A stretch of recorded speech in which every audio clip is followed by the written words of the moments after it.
കോഴിക്കോട് വടകരയിൽ ബൈക്ക് യാത്രികരെ തട്ടിക്കൊണ്ടുപോയി പണം കവർന്നു. നടക്കുതാഴെ സ്വദേശി ഇബ്രാഹിമിന്റെ 9 ലക്ഷം രൂപയാണ് തട്ടിയെടുത്തത്. കാറിലെത്തിയ 3 സംഘമാണ് പണം തട്ടിയെടുത്തത്. AK അഭിലാഷാണ് ചേരുന്നത്. അഭിലാഷ്, ഇത്രയധികം പണം ഇദ്ദേഹം കയ്യിൽ സൂക്ഷിച്ചിരിക്കുകയായിരുന്നു.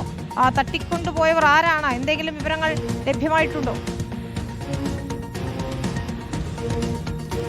വിനിത, ഇന്നലെ ഉച്ചയോടുകൂടിയാണ് സംഭവം. വില്യാപ്പള്ളിയിൽ നിന്ന് തലശ്ശേരിയിലേക്ക് ഇരുചക്ര വാഹനത്തിലായിരുന്നു ഇദ്ദേഹം പോകുന്നത്. ഇതിനിടയിലാണ് മുഖംമൂടി അണിഞ്ഞ 3 പേർ ഒരു കാറിലെത്തുകയും ഈ ബൈക്കിന് കുറുകെ നിർത്തുകയും ഒക്കെ ചെയ്തിരിക്കുന്നത്. പിന്നീട് ഇയാളെ പിടിച്ചു വലിച്ച് ഈ കാറിൻ്റെ അകത്തേക്ക് കയറ്റുകയും ചെയ്തു. അവിടെ നിന്ന് ശ്വാസം മുട്ടിച്ചും അതോടൊപ്പം തന്നെ കൊലപ്പെടുത്താൻ ശ്രമിച്ചു എന്നാണ് ഇയാൾ പരാതിയായി പറയുകയും ചെയ്തത്. ഇയാളുടെ കൈവശമുണ്ടായിരുന്ന 9 ലക്ഷം രൂപ ഇവർ കൈവശപ്പെടുത്തുകയും ചെയ്തിട്ടുണ്ട്. അതിനുശേഷം ഇവരെ വിട്ട് കളയുകയും അതിനുശേഷം അവർ രക്ഷപ്പെടുകയും ചെയ്തു എന്നാണ് ഇപ്പോൾ പറയുന്നത്. ഏതായാലും ഇത് സംബന്ധിച്ച് ഇപ്പോൾ പോലീസിൽ പരാതി നൽകിയിട്ടുണ്ട്.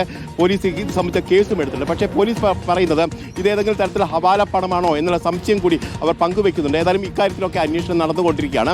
ഏതായാലും പട്ടാപ്പകലാണ് ഈ ബൈക്കിൽ പോവുകയായിരുന്ന ഒരാളെ കാറിലെത്തിയ 3 അംഗ സംഘം തടഞ്ഞു നിർത്തി കൊലപ്പെടുത്താൻ ശ്രമിക്കുകയും പണം കവരുകയും ചെയ്തിരിക്കുന്നത്. വിനീത.